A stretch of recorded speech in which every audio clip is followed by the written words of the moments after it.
Good day, brothers and sisters. I went to park the car earlier tonight, and as usual, I always look up in the sky, and then I saw the slither of the moon in the west, northwest, the moon, and then also Venus, and it was really stunning to see it. But then I thought, okay, just let me tell you a little bit of the story, something about the zodiac, because I did promise it in a previous video. Nevertheless, the story in the stars. Now, the gospel in the sky, how do you know? You can just look up in the sky and you can preach the gospel. Yeah. So, here Genesis 1 verse 14 says, "And God said, let there be lights in the firmament in the heavens, and divide the day from the night, and let them be for signs, and for seasons, and for days and years, and let them be for lights in the firmament of heaven, to give light upon the earth." And it was so. And God made two great lights, a greater light to rule the day, and a lesser light to rule the night. He made the stars also, and God set them in the firmament of the heaven to give light upon the earth, and to rule over the day and over the night, and to divide the light from the darkness. And God saw that it was good, and the evening and the morning were the fourth day. Now, people, this is not astrology, it is astronomy. Before God created the man, he made the stars. And by day and night, he used to, and the cool of the day, he used to come to Adam, and he used to teach Adam everything about the stars. Who remember Abraham? He even said to Abraham, your offspring will be like the stars of the sky and the sand of the sea. Yeah, nevertheless,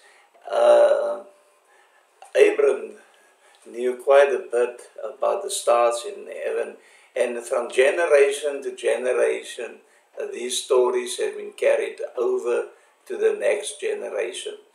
Psalm 19 says, "The heavens declare the glory of God, and the firmament show his handiwork. Day unto day utters speech, and night unto night reveals knowledge. There is no speech nor language where their voice is not heard. The line has gone out," and this is beautifully said, "the line has gone out through all the earth, and the words to the end of the world." And indeed, you can find the zodiac in every part of the world. In them he has made a tabernacle for the sun, which is like a bridegroom coming out of his chamber. Wow. "And rejoice like the strong men to run his race. And rising is from one end of heaven, and the circuit, not flat earth, to the other end, and there is nothing hidden from its heat." As I said tonight, I was looking up the sky, and that's 17th May today.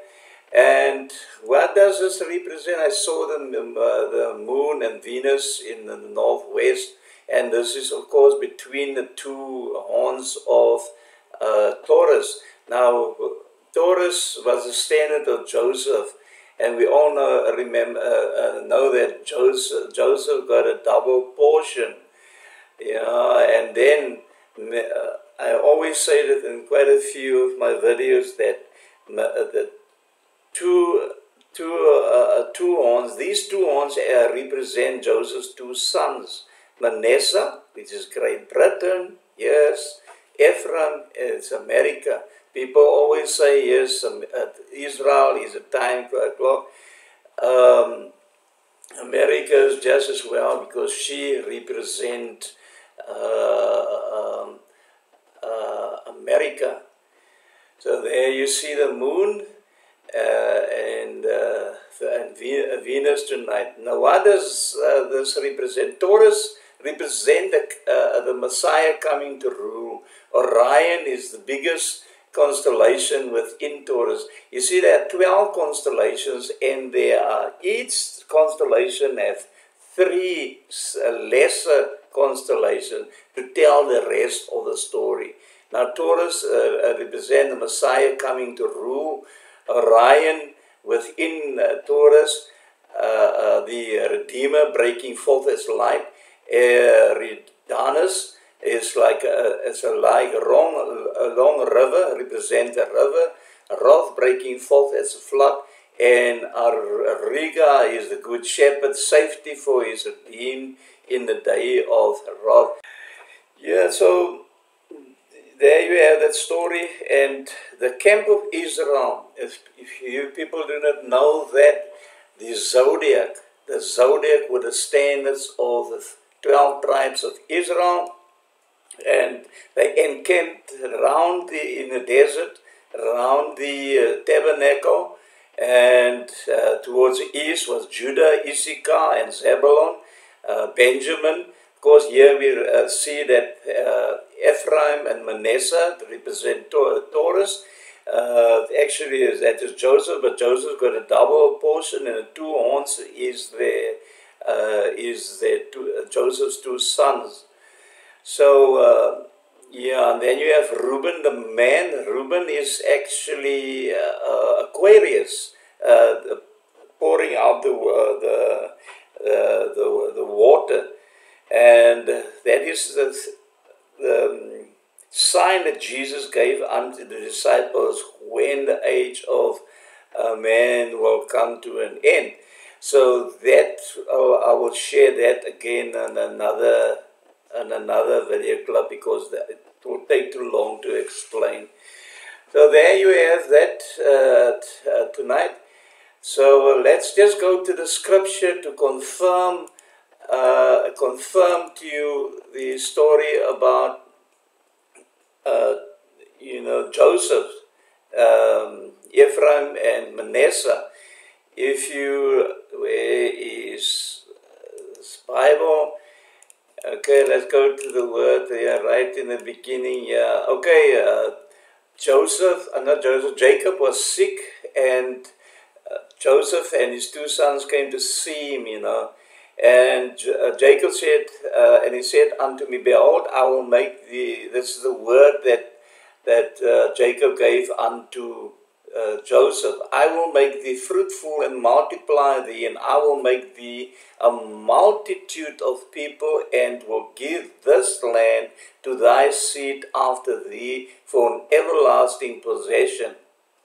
And now thy 2 sons, Ephraim and Manasseh, were born unto thee in the land of Egypt before I came unto thee into Egypt are mine, as Reuben, Simeon, they shall be mine. Now I'm not going to read the whole scripture. And Joseph said unto his father, they are my sons whom God has given me in this place. And he said, bring them, I pray thee, unto me, and I will bless them. And Joseph took both of them, Ephraim. Now Joseph understand the thing about the birthright. So this is what he did. Ephraim he brought both of them, Ephraim in his right hand towards Israel's left hand, and Manasseh in his left hand towards Israel's right hand, because the right hand was supposed to be laid upon the elders. But then Israel stretched out his hand and laid it upon Ephraim's head, who was the youngest, his right hand. Look, he said, Israel stretched out his right hand and laid it upon Ephraim's head, and was the youngest, and his left hand upon Manasseh, which represents Britain, said, guiding his hand with understanding for Manasseh was the firstborn. Now Joseph, seeing this, that his father laid his right hand upon the head of Ephraim, it displeases him, and his head upon his father's hand, and remove it from Ephraim's head unto Manasseh's head. And Joseph said unto his father, not so, my father, for this is the firstborn. Manasseh is the firstborn. Put thy right hand upon his head. And his father refused and said, I know it, son, I know it he also shall become a people, and he shall be great.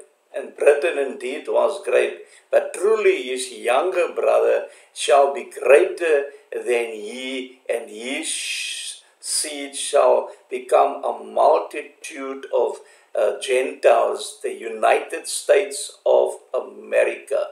So there you have it, my friend. I say it again, if people do not know it, that Ephraim represent America. That is in the word. You can look up in the prophecy and you can see it for yourself. So I think that is just all that I wanted to share with you tonight.